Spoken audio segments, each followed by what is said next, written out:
đông nhỉ. Thành phố này mà nếu không nhìn chữ Trung Quốc thì làm sao mà biết được là đây là Trung Quốc hay là đây là Hà Nội luôn.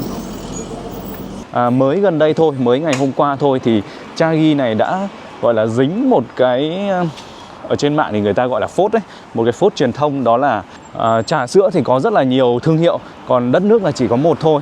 Cứ đi thôi mà cũng không biết là phải đi đến đâu. Vừa đi vừa cho mọi người xem đường phố thôi. Đây này, rất là nhiều hệ thống cho thuê xe đạp điện. Ngoài những chiếc xe máy điện như Linh đang đi thì mình đã đến một cái chỗ tàu điện ngầm này. Đó, đây là cái cổng tàu điện ngầm. Đẹp quá. Đường phố xanh sạch đẹp, rộng. Xe máy đi một làn, ô tô đi một làn, ô tô đi cái làn bên ngoài. Mọi người nhìn xem, hầu như là rất là hiếm người đeo khẩu trang luôn, cực kỳ ít luôn.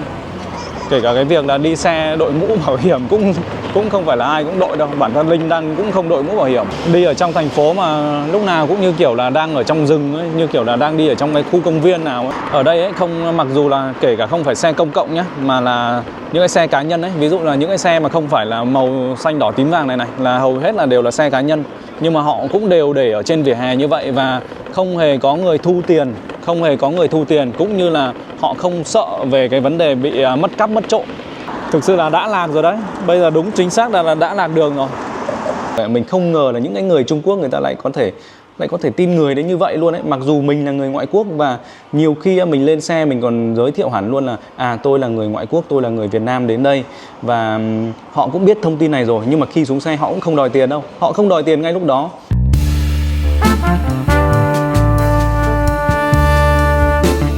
Quý vị khán giả thân mến, chào mừng mọi người đến với kênh của Vương Linh Vlog. Hiện tại thì Linh đang có mặt tại thành phố Nam Ninh, thủ phủ của người dân tộc Choang tại Quảng Tây Trung Quốc. Ở Nam Ninh này thì có hơn 40% là người Choang, sau đó thì có khoảng hơn 50% là người Hán và khoảng 10% còn lại là những người thuộc những cái dân tộc khác của Trung Quốc. Và Linh đã có ngày thứ 3 đang đến Nam Ninh và khám phá về những cái cảnh điểm của Nam Ninh cũng như là về cuộc sống đời thường của họ. Thành phố này thì có khoảng cái khoảng dân số là cũng gần tương đương với Hà Nội và có rất là nhiều nét tương đồng với Hà Nội. Mọi người có thể xem đằng sau lưng Linh đây. Thì từ những cái con đường này, từ những con đường, sau đó là từ những cái phương tiện giao thông đi lại. Ví dụ như là ở thành phố này có rất là nhiều những chiếc xe máy điện. Trung bình là cứ có 2 người là sẽ sở hữu một chiếc xe máy điện. Vậy nên là khi mà ra ngoài đường ấy, chúng ta sẽ dễ dàng bắt gặp những cái dòng người đi xe máy điện. Bây giờ thì Linh sẽ thuê một cái chiếc xe công cộng, sau đó thì Linh sẽ đi loanh quanh ở những cái con phố chính của thành phố Nam Ninh để cho quý vị khán giả xem một cái thành phố của Quảng Tây, một cái thành phố của người Choang tại Trung Quốc là như thế nào. Bây giờ thì mời quý vị khán giả sẽ cùng di chuyển theo Linh. Trước tiên là mọi người có thể nhìn ở những cái khung hình ở phía trước camera của Linh đây. Thì đây là một cái nơi mà trước trụ sở một cái cơ quan, và ở đây thì họ để những cái chiếc xe điện rất nhiều. Không nhất thiết là cứ phải là người của cơ quan này, người của tòa nhà này thì mới được để xe ở đây đâu, mà cứ chỉ cần là mọi người đi xe máy điện, mọi người để ở bên ngoài cái vạch vàng, vạch trắng này vạch trắng này là được đó. Và đây là một cái ngã tư này thì không phải là ngã tư ở trong một cái con phố chính của họ đâu. Bây giờ Linh sẽ thuê một chiếc xe máy điện để đi ra những cái con đường chính huyết mạch của thành phố Nam Ninh này. Mình đang xem là nên đi theo hướng nào. Có lẽ là Linh sẽ đi theo hướng trên này. Đây đã là ngày thứ 3 Linh có mặt tại thành phố Nam Ninh rồi. Và 2 ngày vừa rồi thì Linh cũng đã quay một vài những video, ví dụ như là về hướng dẫn mọi người là cách du lịch tự túc đến Trung Quốc này. Nhưng mà để trước khi nói cái điều đó thì cho mọi người xem. Đây là thương hiệu trà sữa Changi, một cái thương hiệu chuẩn bị đổ bộ vào Việt Nam. Và mới gần đây thôi, mới ngày hôm qua thôi thì Changi này đã gọi là dính một cái, ở trên mạng thì người ta gọi là phốt đấy, một cái phốt truyền thông, đó là người ta đăng một cái bản đồ có đường lưỡi bò. Vậy nên là đã gặp phải cái sự phản ứng rất là mạnh mẽ từ cộng đồng mạng Việt Nam. Thì rất là nhiều những thương hiệu Trung Quốc trước đó vào Việt Nam thì cũng đã từng dính những cái lỗi tương tự. Có thể ấy, đây chính là một cái gọi là con bài truyền thông của những cái thương hiệu này thôi. Bởi vì là trước khi mà đăng cái tấm bản đồ đó lên thì không phải là nhiều người Việt Nam biết đến cái thương hiệu Changi này đâu, trừ là những người mà đã từng đến Trung Quốc, hoặc là những người mà ở khu vực biên giới cửa khẩu và đi sang những cái thành phố biên giới của Trung Quốc thì mọi người mới biết được cái thương hiệu trà sữa Changi này đó. Nhưng mà sau khi mà đăng cái bài đó lên thì đã tạo nên một cái hiệu ứng phản đối rất là mạnh mẽ từ cộng đồng mạng Việt Nam. Đó, nói rằng là trà sữa thì có rất là nhiều thương hiệu, còn đất nước là chỉ có một thôi. Đấy, thì Linh cũng rất là đồng tình với cái quan điểm này. Linh cũng rất là đồng tình với quan điểm đó. Tuy nhiên cũng phải nói là trước đó cũng có rất là nhiều những cái thương hiệu Trung Quốc khi mà người ta chuẩn bị vào Việt Nam ấy, thì người ta cũng hay sử dụng cái con bài truyền thông như vậy. Sau đó thì cũng bị phản ứng rất là mạnh mẽ, nhưng mà sau một thời gian ấy, người ta chỉ cần là ví dụ như là giảm giá hay là chiết khấu hay là tặng free, mua một tặng một thôi, thì hình như là những người Việt Nam của chúng ta lại quên mất cái điều đó và lại tranh nhau đến đó để mua đồ, để ăn uống. Đó. Bước đến đây thì Linh thấy một cái hệ thống xe đạp cho thuê của Trung Quốc này. Đấy. Thì trong cái tập vừa rồi thì Linh cũng đã quay ở một cái góc phố và cũng có những chiếc xe đạp như vậy.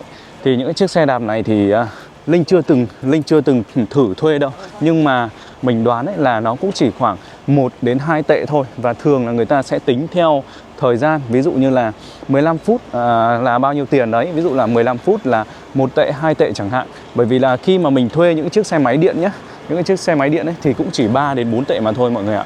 Nó cũng tùy hãng nữa, nhưng mà nó chỉ trung bình là như vậy. Linh sẽ bước lên cái hướng trên kia đi, bước theo cái con đường lớn.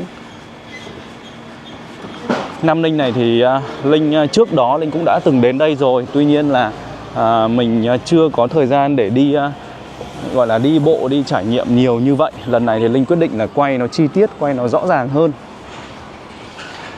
Đường phố của họ đây. Đúng là Trung Quốc ấy, có một cái là những cái hệ thống, ví dụ như là về những cái chiếc xe công cộng này, hay là về giao thông, về quy hoạch đường xá thì chắc là nó quá là tuyệt vời mọi người ạ. Không phải là chắc nữa mà là chắc chắn. Đây này, những cái hệ thống camera ở trước mặt mọi người này. Đấy. Thì ở đâu thì cũng sẽ dễ dàng bắt gặp những cái cột camera an ninh như vậy. Và cũng có nhiều cái ý kiến ở trên mạng cho rằng là Trung Quốc thì có một cái hệ thống chấm điểm công dân. Tuy nhiên là cái video nói về cái chấm điểm công dân đó thì có lẽ là Linh sẽ để sau. Cái con đường mình đi là một con đường có rất là nhiều những thương hiệu đồ uống nhé. Đây này, ví dụ như là đằng trước này, đây là một cái tiệm bánh ngọt kia, cái Cha Panda kia là một cái thương hiệu đồ uống. Ngoài ra ở bên cạnh là những cái thương hiệu đồ uống khác, là những cái thương hiệu mà trà sữa. Trung Quốc thì họ rất là nổi tiếng với trà sữa rồi. Và cái con đường mà Linh đang đi này có vẻ như là tập trung rất là nhiều những cái người trẻ của Trung Quốc họ đang đi lại ở trên đường ấy. Thì bởi vì ngày hôm qua ấy, là mình đến những cái khu chợ, với cả là cái nơi hôm qua Linh đi không hiểu sao là toàn gặp người già thôi. Và mình còn nghĩ rằng là tại sao mà ở thành phố mà cứ nghĩ là chỉ có nông thôn Trung Quốc thì mới có nhiều người già, mà không ngờ là ra thành phố thì nó cũng không khác gì nông thôn, cũng toàn gặp người già. Đây là những thương hiệu trà sữa rất là nổi tiếng của Trung Quốc mọi người ạ. Haiti này, hay là những cái thương hiệu khác mà không thể nào mà đọc được. Trung Quốc ấy, thì ngày xưa khi mà Linh chưa đặt chân sang đây ấy, thì mình cứ nghĩ rằng là nó không an ninh. Thực sự là mình nghĩ như vậy. Mình rất là sợ, nào là bắt cóc, nào là cái này cái kia. Tuy nhiên là nó đi Trung Quốc thực sự là dễ. Bởi vì cái văn hóa, cái phong tục, tóm lại là từ cái việc là con người ấy, mình thấy là những cái tính cách này mình thấy cũng khá giống với người Việt Nam. Kể cả cái việc đến du lịch tự túc ở Trung Quốc này thì nó thực sự là nó cũng rất là đơn giản. Quý vị khán giả xem kênh của Linh thì mọi người cũng biết rằng là cái trình độ tiếng Trung của Linh ấy, thì mặc dù đã đi lại Trung Quốc khá nhiều rồi, nhưng mà cái trình độ tiếng Trung thì chưa cải thiện nhiều đâu, chưa biết nhiều đâu. Mình chỉ biết những cái rất là cơ bản, để ví dụ như là ăn uống, đi lại, trả tiền. Tóm lại là những cái rất là cơ bản thôi. Tuy nhiên là Linh vẫn dám đến Trung Quốc.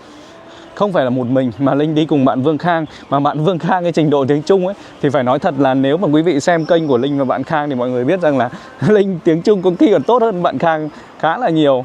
Đó. Cả hai người gần như là không biết tiếng Trung, nhưng mà hai người vẫn cứ đi lại Trung Quốc này. Nó không khó, chỉ cần là chúng ta có một số, gần như là chỉ cần khoảng 2 ứng dụng thôi. Linh chỉ cần 2 ứng dụng, 3 ứng dụng thôi là Linh đã có thể đi gọi là khắp nơi Trung Quốc rồi mọi người ạ. Chỉ sợ đúng một điều thôi, đó là không có tiền thôi, chứ còn là không sợ bị lạc hay là cái gì đâu. những cái ứng dụng của Trung Quốc thì họ thường đã tích hợp sẵn rồi. Ví dụ như là có một cái app, một cái ứng dụng là Alipay hay là WeChat chẳng hạn, thì trong đó thì người ta đã tích hợp sẵn những cái gì mà liên quan, những cái gì cần thiết để có thể là gọi là sinh sống và tồn tại ở Trung Quốc rồi. Ở đây có một cái chợ đêm này, đây gọi là Làng Xi Ye Sư, có nghĩa là là một cái chợ đêm, tóm lại là một chợ đêm. Và khả năng cao là tối nay thì Linh cũng sẽ quay ở cái khu vực chợ đêm này. Còn bây giờ thì mình sẽ đi thuê xe và đi trên những cái cung đường trước đã. Thực ra thuê xe thì không cần phải đi lại nhiều như lúc nãy Linh Linh đi đến cái chỗ này, mà mình có thể thuê ngay ở cái chỗ ban đầu Linh quay mở đầu ấy. Tuy nhiên là mình thích đi lại một chút để cho quý vị khán giả xem, cũng như là Linh cũng muốn đi bộ một chút. Chứ còn xe thì ở khắp nơi mà. Ví dụ như là những cái xe màu xanh này đấy, hay là xe màu vàng, đấy đều là những chiếc xe chúng ta có thể thuê. Thuê thì cũng đâu có cần thiết phải là gặp ai để thuê đâu, chỉ cần quét một cái mã QR là xong.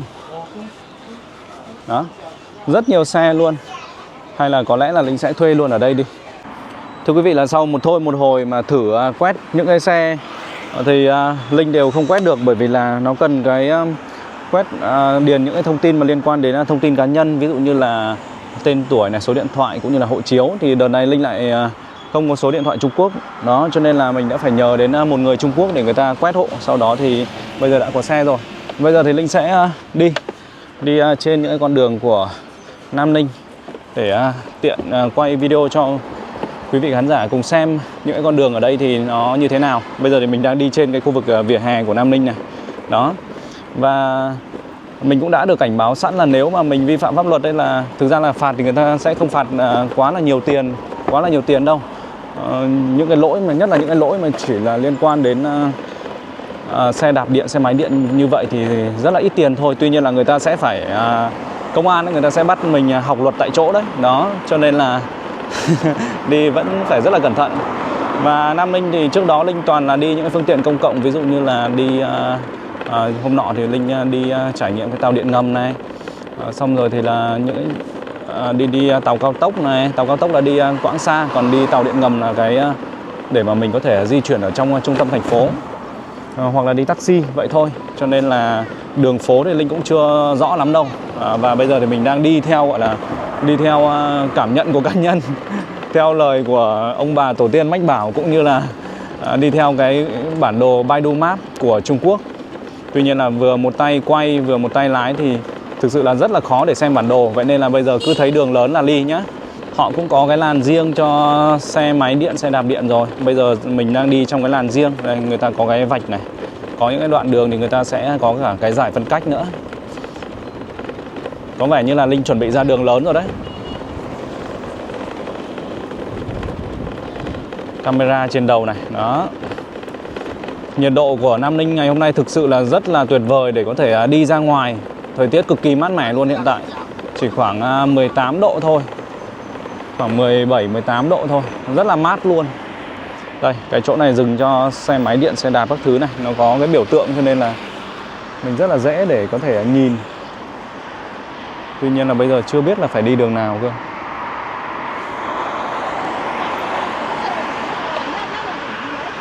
Đang dừng đèn đỏ. Đây là một cái ngã tư của họ. Rộng, vô cùng rộng luôn mọi người ạ. Đó. Và rất là nhiều những phương tiện xe này, xe máy điện này, ô tô cũng rất là nhiều luôn. Ngã tư thì quá là rộng.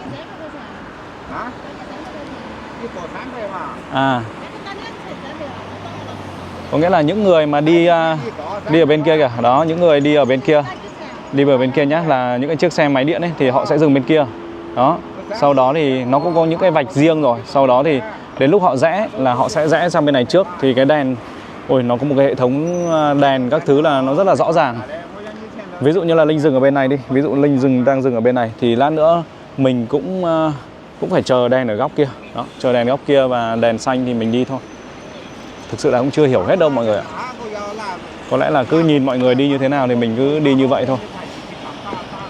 Tại vì nó rộng quá. Cái chỗ này cái ngã tư này nó quá là lớn đi.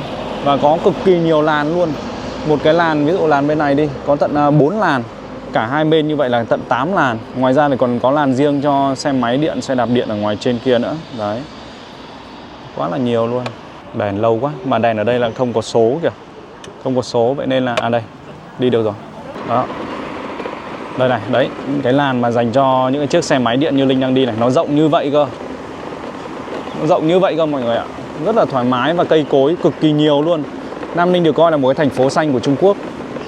Là một thành phố xanh của Trung Quốc, được nước ngoài công nhận luôn đấy. Được, có nghĩa là những cái tạp chí, những cái cơ quan chứng nhận của nước ngoài người ta công nhận cho tận hình như là có 2 năm liền là kiểu như là đứng số 1 đấy. Đó, Linh đã đọc cái thông tin này trước đó khá lâu rồi cho nên là cũng không nhớ rõ lắm đâu.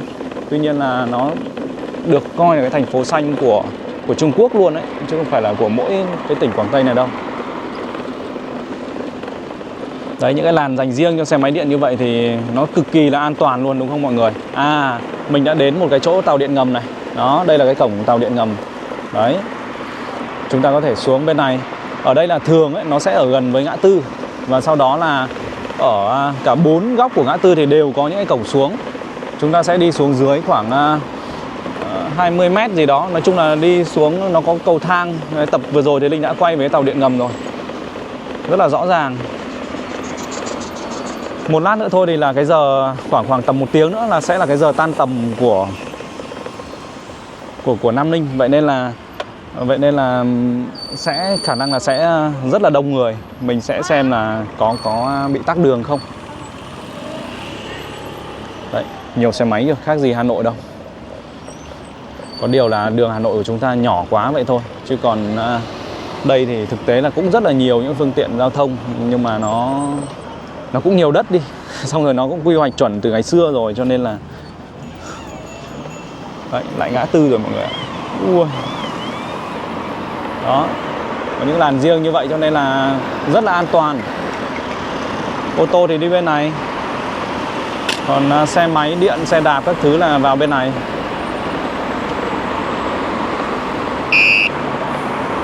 Ui, đông người lắm. Mình vừa đi vừa cầm máy cho nên là cũng hơi run. Lần đầu tiên là Linh tự đi xe máy điện như vậy là ở Nam Ninh đấy. Cứ đi thôi mà cũng không biết là phải đi đến đâu. Vừa đi vừa cho mọi người xem đường phố thôi. Đây này, rất là nhiều hệ thống cho thuê xe đạp điện. Ngoài những chiếc xe máy điện như Linh đang đi thì những cái chiếc xe đạp, không phải xe đạp điện đâu, rất là nhiều luôn. Còn cái xe của Linh này thì có thể coi là xe đạp điện thôi, chứ không phải là xe máy. Không phải là xe máy điện. Ở Nam Ninh này thì nó có nhiều hãng cơ. Ví dụ như là xe của Linh đang là xe màu vàng là của một cái hãng này. Hay là những cái người ta đi xanh lá cây hay là xanh dương các thứ lại là những cái hãng khác. À, Linh đã đi qua một cái cây cầu. Đang đi qua một cái cây cầu của Nam Ninh. Ui, đấy, trong kia kìa. Dưới này là mọi người xuống đây và mọi người có những cái đường ở bên dưới nữa cơ, dưới cầu ấy. Còn đây là cái chỗ mà đây, những người dân người ta đang không hiểu là cái xe Linh nó đang thông báo gì nữa. Đấy, có một bạn đi trước Linh này, cũng xe vàng này. Đấy, đẹp quá. Đường phố xanh sạch đẹp, rộng. Xe máy đi một làn, ô tô đi một làn, ô tô đi cái làn bên ngoài. Mình đang đi ngược nắng cho nên là cái hình ảnh nó sẽ không được đẹp lắm, nó sẽ hơi tối tối. Lát nữa Linh quay lại thì có lẽ là sẽ rõ hơn. Bây giờ Linh đang đi ngược sáng mọi người ạ.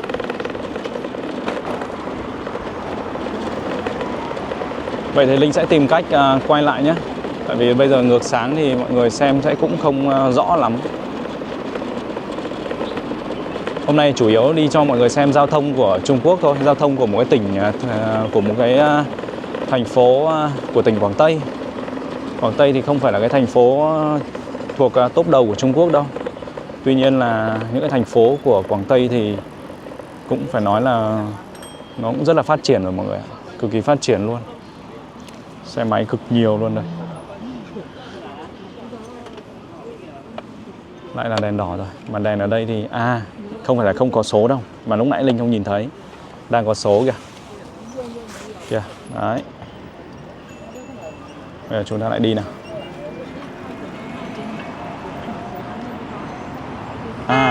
Hiểu rồi. Linh hiểu rồi đoạn này. có những người đang dừng trước Linh này. Đây là những người mà lát nữa sẽ rẽ trái. Còn cái đèn rẽ trái thì vẫn đang đỏ cho nên là chưa đi được. Còn những người đi thẳng ấy, thì lúc nãy cái đèn xanh thì mọi người đã đi rồi kìa. Mọi người đã đi rồi đấy. Bây giờ mình ở đây mình đang định đi thẳng nhưng mà mấy người này chặn rồi cho nên là mình cũng rẽ trái. Nam Ninh là một cái thành phố mà có dân số cũng khoảng 9 triệu, 10 triệu người. Hình như là 9 triệu người tính đến cái thời điểm này. Nó thực sự là cái thành phố giống Hà Nội nhất đấy. Giống Hà Nội nhất trong những cái thành phố của Trung Quốc. Bởi vì là xe máy điện nó rất là nhiều. Cũng như là cái việc là những người dân tộc ở đây là hầu hết là có rất là nhiều người Choang. Mà người Choang với những người Tài Nùng của Việt Nam ấy thì gần như là chung cái nguồn gốc với nhau. Cho nên là có rất là nhiều những cái nét tương đồng giữa khu vực Tài Nùng Việt Nam với cả cái khu vực Nam Ninh của Trung Quốc này, với tỉnh Quảng Tây nói chung. Bản thân Linh đi taxi ấy thì Linh cũng thử hỏi một vài những người lái taxi xem mà họ có phải người Choang không, và thử nói tiếng Tày với họ ấy. Và họ trả lời Linh được, họ cũng nói chuyện với Linh được. Rất là cũng không ngờ luôn, cũng không ngờ là khi mà đi đến cái Nam Ninh này thì người ta vẫn sử dụng nhiều cái tiếng Choang, tiếng Tài Nùng như vậy. Mình cứ thấy người ta rẽ ở đâu là cứ rẽ theo thôi, bởi vì là nếu mà mình rẽ linh tinh là mình sợ mình phạm luật.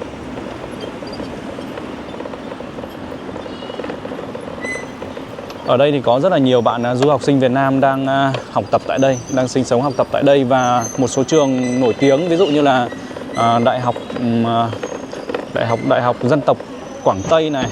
Đấy, Đại học Dân tộc Quảng Tây này, hay là Đại học Quảng Tây gì đó cũng ở đây luôn. Chắc là hai trường khác nhau, Dân tộc với cả Đại học Quảng Tây đều khác nhau. Hình như là đây mình vào một cái ngôi trường thì phải. Tại vì hay là một cái điểm vui chơi nào đó nhỉ. Tự dưng là đến đây xong rồi thấy mọi người dừng xe ở đây và mọi người đi vào đây. À đúng rồi, mọi người dừng xe vào đây để mọi người có thể đi vào trong cái khu vực này. Nó như kiểu là khu vực bờ hồ ấy. Đấy, thực ra là nó bên cạnh một con sông. Ở đây có một cái con sông, khi mà nhìn trên bản đồ ấy, thì sẽ thấy một cái con sông rất là lớn ở giữa trung tâm thành phố của Nam Ninh luôn. Tuy nhiên là Linh chưa thể dừng xe được, cho nên là Linh sẽ lại đi tiếp, quay lại và đi chỗ khác. Có rất là nhiều bạn trẻ, mọi người đến đây để có thể là đi đến cái lòng sông này, đến bên cạnh bờ hồ này để chụp hình. Đây là một cái trạm xăng này. Đó, trạm xăng. Ở đây thì mình thấy nhiều xe điện hơn xe xăng rồi đấy. Tạm thời là mình thấy như vậy. Bây giờ là chưa biết là phải đi như nào luôn đấy. Không biết ở đây có rẽ được không. Hình như là chưa biết là có rẽ được không. À được. Tại vì là mình thấy cảnh sát ở đây cho nên là mình rén, không dám đi. Thấy người ta đi thì mới dám đi. Đây rồi.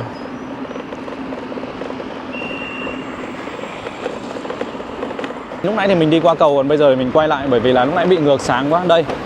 Đây là cái con sông mà Linh vừa nói đây.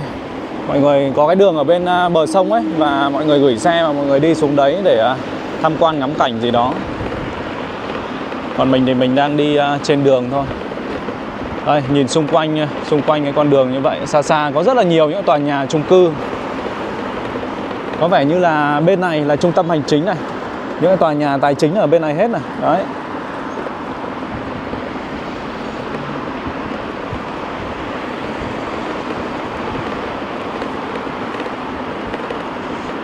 Trên này thì là có cái phần đường dành cho phần vỉa hè, dành cho người đi bộ. Thích quá, một cái thành phố mà có nhiều cây cối nó thực sự là quá là thích luôn.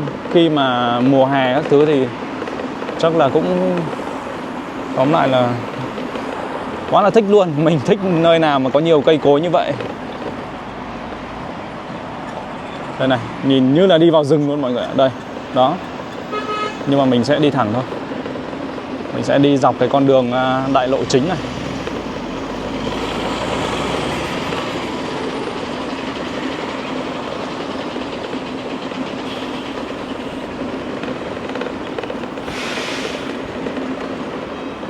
Rất là đẹp luôn nhỉ.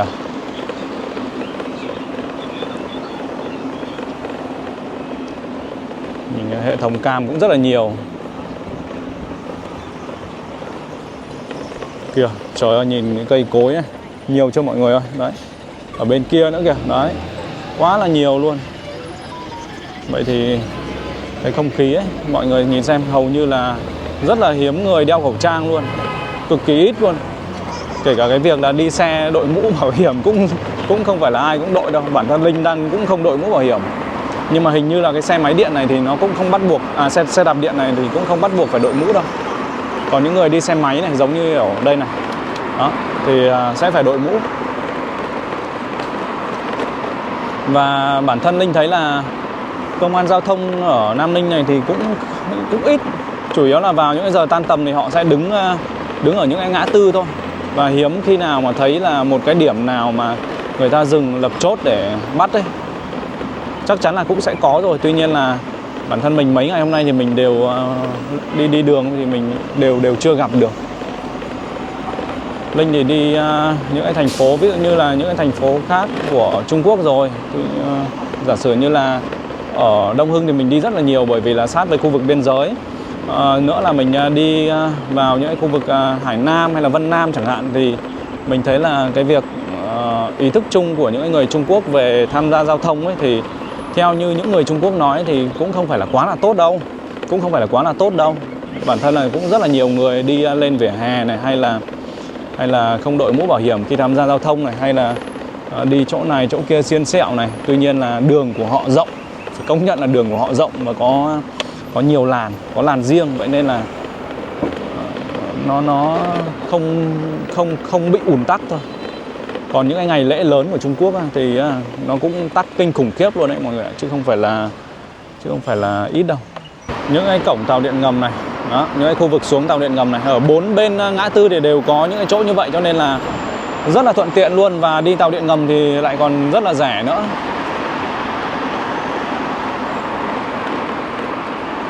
Nhưng mà tàu điện ngầm ấy thì đa phần là sẽ là người trẻ đi nhiều hơn, bởi vì là cái người già ấy thì họ sẽ đi những cái phương tiện như kiểu xe buýt đây này, họ sẽ có cái vé miễn phí dành cho người già. Vậy nên là người già thì hầu hết là họ đi những cái chiếc xe buýt điện như vậy. Còn tàu điện ngầm thì đa phần là giới trẻ. Cái chiếc xe của Linh đang đi đây này là cái xe mà nó sẽ tính theo thời gian. Đó, nếu mà đi càng lâu thì càng nhiều tiền thôi. Nhưng mà thường khi mà bắt đầu là khoảng 2 tệ hoặc là 3 tệ gì đó cho hình như là 20 phút. Trước đây Linh có quay về cái trải nghiệm xe này rồi, tuy nhiên là mình quay hãng khác. Vậy nên là mỗi hãng thì nó sẽ hơi khác nhau một chút, nhưng mà nó cũng cái giá thành ấy, thì nó cũng xem nhau thôi, tương đương nhau thôi. Đấy. Xe cộ người ta, khu vực này là người ta để trước cái khu vực tàu điện ngầm. Đấy, tàu điện là ở dưới kia, trong cái kia. Còn xe thì người ta đi đến đây và người ta cứ để như vậy thôi. Ở đây ấy, mặc dù là kể cả không phải xe công cộng nhé, mà là những cái xe cá nhân ấy, ví dụ là những cái xe mà không phải là màu xanh đỏ tím vàng này là hầu hết là đều là xe cá nhân, nhưng mà họ cũng đều để ở trên vỉa hè như vậy và không hề có người thu tiền, cũng như là họ không sợ về cái vấn đề bị mất cắp mất trộm. Thế chứ.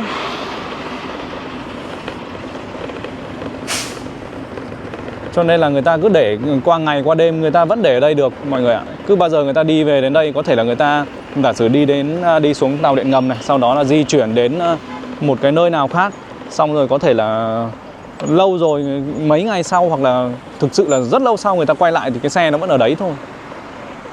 Không hề có cái kiểu mà trộm cắp xe cộ này kia. Thực sự là mấy kiểu trộm cắp vặt là không có đâu thì phải. Thực ra là Hà Nội của chúng ta thì có rất là nhiều nét về giao thông giống với thành phố Nam Ninh này. Bản thân Linh thấy là như vậy. Ui, mọi người đẹp chưa? Đấy, kia không hiểu là nó là cái khách sạn hay là cái gì nữa, xa xa kia kìa. Đấy, nhưng mà xung quanh đấy có rất là nhiều cây cối. Bản thân Linh là bây giờ mình phải tìm cách để mà mình sang bên đường nữa.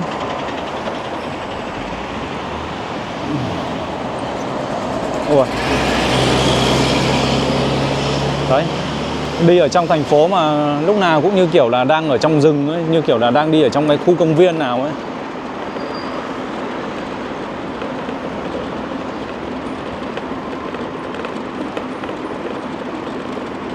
Thích thật đấy. Nó không bụi bặm, không ô nhiễm ấy, không bụi bặm về không khí ấy, cho nên là cái việc mình hít thở ấy nó rất là thoải mái. Ngày xưa mà hồi mà Linh ở Hà Nội làm việc ấy thì nó thật sự là cứ ra đường là không có khẩu trang, không thể nào mà dám ra đường luôn. Lát nữa thì Linh sẽ trải nghiệm đi taxi, và cái việc là đi taxi có một cái rất là hay, có một cái cực kỳ hay luôn về cái việc là đi taxi ở Trung Quốc mà Linh chưa nói cho quý vị nghe, nhưng mà lát nữa khi mà đi taxi về rồi thì Linh sẽ nói cho mọi người biết. Bây giờ thì mình cứ đi cái xe này thêm một đoạn nữa đã.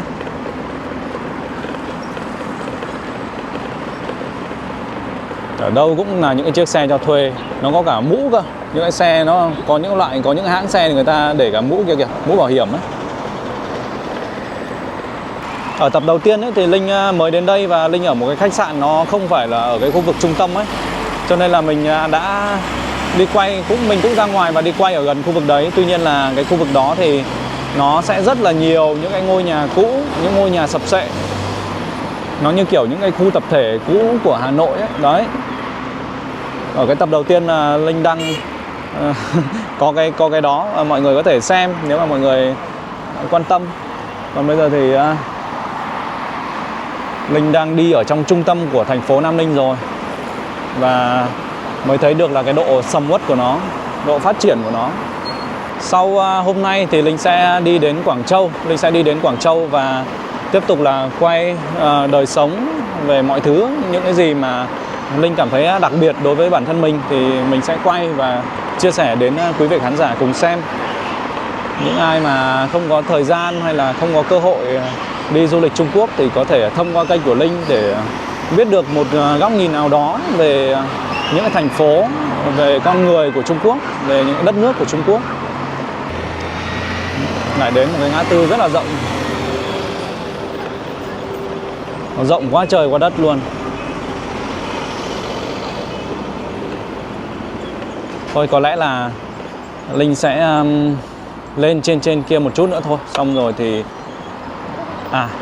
quyết định là đi đến cái tòa nhà xanh ngoài kia nhé, tòa nhà cao cao. Ui, đây có một tòa nhà như là mấy cái tòa nhà cao của Việt Nam ấy, landmark ấy.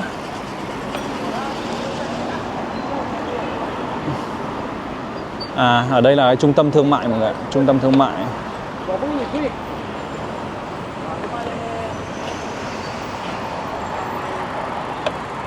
Có lẽ là mình sẽ chuẩn bị dừng xe và mình sẽ bắt taxi để quay trở về khách sạn, cũng như là để cho quý vị xem cái này, một cái rất là thú vị về cái việc là đi xe taxi ở Trung Quốc. Đây mặc dù là xe công cộng nhưng mà người ta đây này, người ta trang bị cho cả cái đây này, đó cái bao tay như vậy, cho nên là không bị lạnh. Kiểu người ta rất là quan tâm mấy cái tiểu tiết này nhé. Những cái dịch vụ của Trung Quốc người ta làm tốt những cái này thật đấy. Phải nói thật sự là họ làm tốt mấy này thật. Thôi có lẽ là Linh sẽ dừng ở đây và gửi xe chỗ này. Đấy, để mình gửi xe thì mình cũng cứ nhìn những cái chỗ nào mà có những cái thương hiệu xe kiểu xe cho thuê này nhiều thì mình cũng cứ vào mà để thôi. Đó, mình sẽ để đây luôn. Thưa quý vị là Linh lại lấy xe để đi tiếp chứ chưa quay về khách sạn ngay, bởi vì là mình thấy là có những cái đoạn đường nó mình thấy một cái tòa nhà cao cao ngoài kia và mình muốn thử là đi đến gần cái tòa nhà đó để xem là cái đoạn đường đấy nó như nào. Và hiện tại thì Linh đã đi được thêm một đoạn rồi. Đó, từ lúc nãy cái chỗ mà lúc nãy Linh dừng ấy. Mình còn đang muốn là hay là quay trở về cái chỗ bờ sông để có thể là đi ở men bên cạnh bờ sông để xem là đời sống của người dân tại thành phố Nam Ninh này vào buổi chiều tối thì họ có những hoạt động gì ở ngay cái khu vực đó. Bởi vì là Linh thấy có rất là nhiều bạn trẻ đi đến đấy, mình cũng khá là tò mò. Lúc nãy thì chưa kịp quay cho nên là lấy xe và tiếp tục đi, nhưng mà bây giờ lại muốn quay lại đó. Tuy nhiên là Linh có vẻ như là đã lạc đường rồi. Wow, ở đây có một cái chung cư. Chung cư này có vẻ là cũng không phải mới lắm đâu. Nó rất là uốn lượn. Đây này, thiết kế rất là hay luôn. Có vẻ như là đây là mình đã đi vào một cái con đường nó không phải là trục đường chính ấy, cho nên là nó đã bé hơn so với trục đường lúc nãy rồi. Đây, Linh vừa nói đến cái chung cư này đây. Đó. Đấy. Trời thì cũng đã dần dần gọi là mờ mờ tối tối hơn rồi. Hiện tại là khoảng tầm 5 giờ Việt Nam mọi người ạ, tầm 5 giờ Việt Nam. Và bên này thì đã là 6 giờ rồi. Trung Quốc này đi trước chúng ta 1 tiếng đồng hồ. Bây giờ là có một cái đường để xuống dưới này, xuống dưới hầm, một đường là lên trên. Mình thì không biết là lên hay xuống này, thôi mình sẽ sang bên này đi, sang bên phải đi.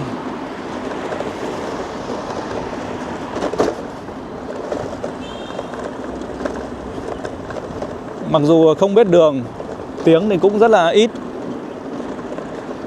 Gần như là nếu mà để hỏi đường bằng gọi là giao tiếp bằng tiếng Trung để mà hỏi đường là Linh là không thể nào mà nói được luôn đấy. Có nghĩa là nói thì hỏi được, nhưng mà sau đó người ta chỉ là chắc là cũng loạn tùng phèo lên luôn. Chỉ có là tự xem bản đồ thì may ra là tự tìm đường về được đến khách sạn thôi.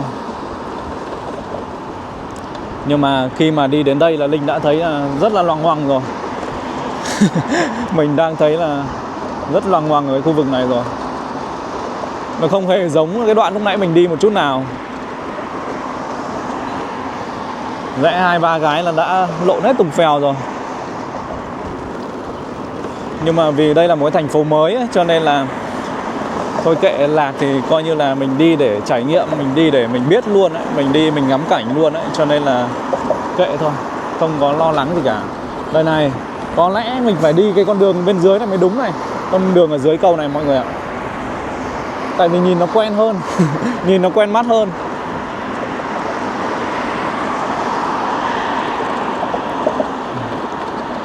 Thực sự là đã lạc rồi đấy. Bây giờ đúng chính xác là đã lạc đường rồi. Phải nói là xanh xanh đẹp quá. Quá xanh, quá sạch và quá đẹp. Không ô nhiễm, không bụi bặm.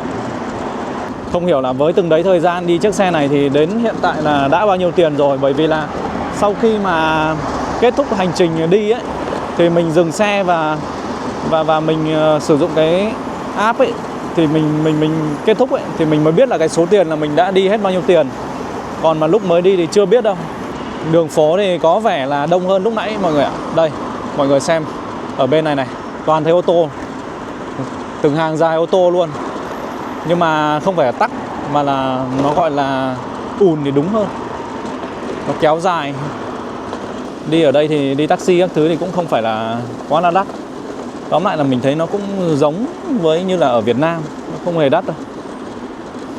Hầu hết là những cái đoạn đường Linh đi từ hôm qua đến hôm nay, cái đoạn đường xa nhất mà Linh đi là 16, 17 hay 18 cây gì đó, lại nhớ không, hơi quên một chút rồi, nhưng mà tầm đấy. Từ ga cao tốc để về đến cái chỗ khách sạn thì hôm trước Linh đi hết có 18 tệ hay là 19 tệ gì đó mọi người ạ. 18, 19 tệ thì nó chỉ khoảng, tóm lại khoảng 17-20 nghìn thôi, 70 nghìn tiền Việt Nam thôi. Thực ra nó cũng tùy khung giờ nữa. Tuy nhiên là nó không phải là quá là đắt đỏ đâu. Mình thấy là nó rất giống với ở những cái đô thị lớn của Việt Nam. Đông nhỉ? Thành phố này mà nếu không nhìn chữ Trung Quốc thì làm sao mà biết được là đây là Trung Quốc hay là đây là Hà Nội luôn. Giống lắm. Toàn xe máy rất là nhiều, xe máy, xe đạp điện cực kỳ nhiều luôn. Khi mà đi trên những cái con đường như vậy, mình có cảm giác như là mình là một người du học sinh ấy, bởi vì ở đây có rất là nhiều bạn trẻ. Và có lẽ là gần đây sẽ có những cái ngôi trường đại học của Nam Ninh, nó gần đây thì phải. Vậy nên là thấy rất là nhiều bạn trẻ đi xe giống mình này. Xong rồi thì các bạn nhìn đúng kiểu học sinh luôn, cho nên là cho mình một cái cảm giác như là mình đang được đi du học tại Trung Quốc vậy. Ngày xưa thì nếu mà Linh biết là cái việc đi học ở Trung Quốc nó đơn giản như vậy thì có lẽ là ngày xưa mình cũng đã cố gắng để có thể là đi sang Trung Quốc này du học rồi, từ cái ngày còn 20 mấy tuổi rồi đấy, hoặc là cái thời sinh viên ấy. Tuy nhiên là bây giờ thì không thể nào du học nữa rồi. Bây giờ thì là sang đây để đi làm, đi quay trải nghiệm cuộc sống vậy, bù đắp những tháng năm gọi là không thể nào mà sang bên này du học. Ở Trung Quốc thì có rất là nhiều trường đại học nổi tiếng mọi người ạ. Nhất là Những cái trường nổi tiếng nhất ví dụ như là những cái trường Đại học Bắc Đại hay là những cái trường Thanh Hoa này. Đây là những cái trường top, gọi là thuộc cũng top thế giới đấy, chứ không phải là top của Trung Quốc đâu. Nó cũng thuộc diện là top thế giới đấy. Còn Nam Ninh này thì là Đại học Dân tộc Quảng Tây, Đại học Quảng Tây gì đó, thì cũng là những cái trường đại học rất là nổi tiếng. Và có vẻ như là những cái trường đó thì cũng có nhiều bạn Việt Nam học. Bởi vì là trước đó thì Linh cũng đã tìm hiểu trước một vài những thông tin rồi. Đấy, đông người chưa? Thưa quý vị, là sau khi đi một vòng thành phố Nam Ninh bằng chiếc xe đạp điện công cộng thì bây giờ Linh đang quay trở về khách sạn bằng một chiếc xe taxi. Và đây, đang đi một chiếc xe taxi điện mọi người ạ. Ở đây thì họ những cái màn hình rất là to, những cái thương hiệu xe của Trung Quốc ấy thì đa phần đều là những cái màn hình rất là to và có những cái hệ thống bản đồ rất là rõ ràng như này này. Đấy, vậy nên là những người lái xe này mặc dù là ở trên đường, ví dụ như là những cái cột đèn đỏ ấy, họ không có số ấy, nhưng mà người ta đến đâu là người ta vẫn biết là có đèn đỏ ở đấy. Đó. Và đi cái taxi ở Trung Quốc này thì có một cái điều rất là ấn tượng, nhưng mà lát nữa thì khi mà xuống xe thì mình sẽ cho mọi người biết cái điều đó sau. Còn bây giờ thì chúng ta sẽ di chuyển thôi. Vâng, thưa quý vị, bây giờ thì Linh đã quay trở về với khách sạn của mình rồi. Lúc nãy thì Linh đã thuê một chiếc taxi, sau đó thì là đi từ cái chỗ gửi chiếc xe đạp điện đó để quay trở về nhà. Và cái hay khi mà chúng ta đặt taxi ở trên app ở Trung Quốc ấy, đó là như này, là sẽ là mặc định trả tiền sau. Có nghĩa là khi mà mình đi đến nơi cần đến ấy, thì sau khi xuống xe ấy, thì tài xế hoàn toàn không hỏi mình là phải thanh toán tiền này bao nhiêu và phải trả luôn ngay lúc đó đâu.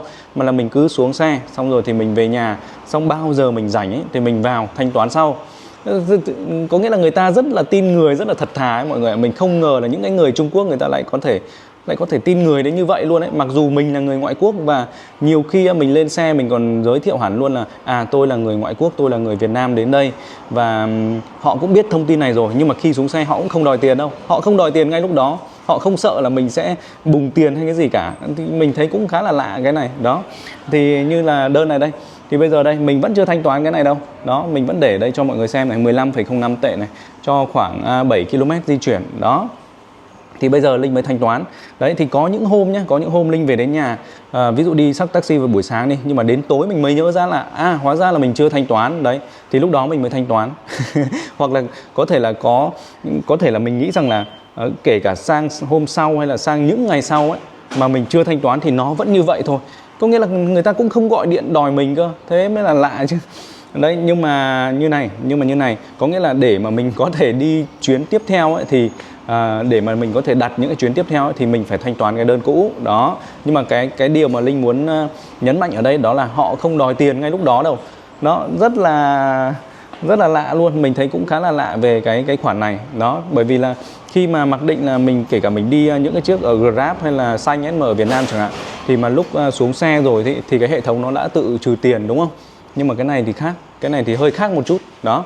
Thì vừa rồi thì Linh đã đi quanh một vòng trên cái con đường phố của Nam Ninh. Và đấy là cái con đường chính ấy mọi người ạ, một con đường huyết mạch của thành phố Nam Ninh, để cho mọi người xem là quang cảnh xung quanh thành phố này, xem những cái tòa nhà, cũng như là xem giao thông của Nam Ninh nói riêng và của Trung Quốc nói chung. Đó. Thì bây giờ thì Linh cũng xin phép là tạm dừng video này tại đây. Sắp tới thì Linh sẽ có một hành trình đi đến thành phố Quảng Châu của Quảng Đông Trung Quốc. Hy vọng rằng là với hành trình sắp tới thì vẫn được sự ủng hộ từ tất cả quý vị khán giả đến với kênh của Linh. Cảm ơn mọi người đã theo dõi Linh trong những hành trình vừa qua cũng như là hành trình tiếp tới. Cảm ơn mọi người đã theo dõi video. Xin chào và hẹn gặp lại.